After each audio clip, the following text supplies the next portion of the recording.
Valentine week चल रहा था। इंदौर की सड़कों पर प्यार की बातें थी, लेकिन एक बंद कमरे में प्यार नहीं, मौत इंतजार कर रही थी। एक 24 साल की MBA छात्रा घर से निकली थी सपनों के साथ, वापस लौटी तो सिर्फ एक लाश बनकर। क्या ये सिर्फ हत्या थी या जुनूनी प्यार की खतरनाक हद?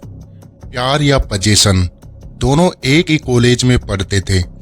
दोस्ती हुई, फिर रिश्ता बना, लेकिन लड़का उसे प्यार नहीं, कंट्रोल करना चाहता था। फोन चेक करना, दोस्तों पर शक करना, हर बात पर झगड़ा करना। रिश्ता धीरे धीरे जहरीला होता जा रहा था। 10 फरवरी, लड़की घर से निकली, शाम तक वापस नहीं आई। रात 11 बजे एक कॉल, फिर अचानक मैसेज, पापा को बोल दो मैं वापस नहीं आऊंगी। Phone switch off. और यहीं से कहानी ने नया मोड़ लिया। इसके बाद जो हुआ उसने पूरे शहर को हिला दिया। 14 फरवरी 2026, वैलेंटाइन डे। जहां पूरा देश प्यार मना रहा था, वहीं मध्य प्रदेश के इंदौर शहर में एक ऐसा राज खुलने वाला था जिसने सबको हिलाकर रख दिया। एक 24 साल की MBA छात्रा जो सपनों के साथ घर से निकली थी, वो वापस कभी नहीं लौटी। और जब सच सामने आया तो प्यार, शक, जुनून और हैवानियत की परतें खुलती चली गई। रिश्ता जो धीरे धीरे जहर बन गया। लड़की MBA कर रही थी। कॉलेज में उसकी मुलाकात एक युवक से हुई जिसका नाम पीयूष धामनोतिया था। शुरुआत दोस्ती से हुई, फिर बातचीत, मुलाकातें, रिश्ता। लेकिन यह रिश्ता सामान्य नहीं था। दोनों के बीच अक्सर बहस होती थी। लड़के को शक रहता था कि लड़की किसी और से बात करती है। फोन चेक करना, पासवर्ड मांगना, लोकेशन पूछना। धीरे धीरे प्यार नियंत्रण में बदल रहा था। 10 फरवरी की सुबह लड़की घर से निकली, परिवार को बताया सर्टिफिकेट ठीक कराने जा रही हूँ। शाम हो गई, रात हो गई, लेकिन वह वापस नहीं लौटी। रात 11 बजे बहन से बात हुई, कहा बर्थडे पार्टी में हूँ, जल्दी आ जाऊंगी। फिर अचानक एक मैसेज आया, पापा को बोल दो मैं वापस नहीं आऊंगी। फिर फोन बंद हो जाता है और यहीं से डर शुरू हुआ। 11 फरवरी, इंदौर के द्वारकापुरी इलाके में एक किराए के कमरे से बदबू आने लगी। पुलिस आती है, दरवाजा तोड़ा जाता है। अंदर जो था वो सब देखकर सन्न रह गए। बिस्तर पर पड़ी थी उस छात्रा की लाश। कमरा उसके बॉयफ्रेंड का था।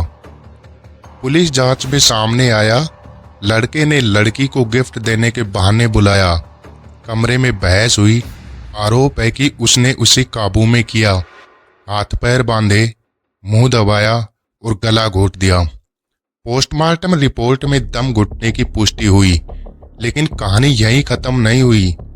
पुलिस के अनुसार हत्या के बाद आरोपी कमरे से बाहर गया, शराब लेकर आया, लाश के पास बैठा रहा और शराब पीता रहा और लाश के साथ हैवानियत भी की। कुछ डिजिटल सबूत बताते हैं कि लड़की के फोन से निजी वीडियो भी शेयर हुए थे, जो कि उसके स्टेटस और कुछ कॉन्टैक्ट नंबर पर।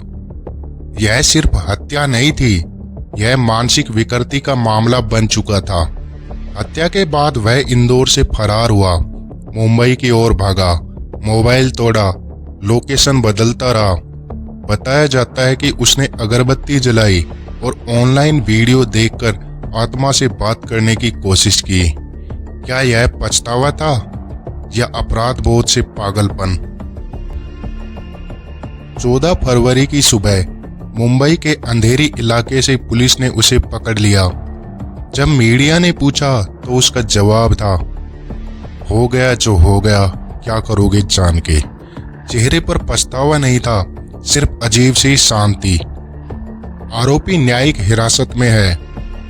Digital chat, CCTV, forensic, postmortem report, mobile data, police सब इकट्ठा कर रही है। चार्जशीट तैयार हो रही है।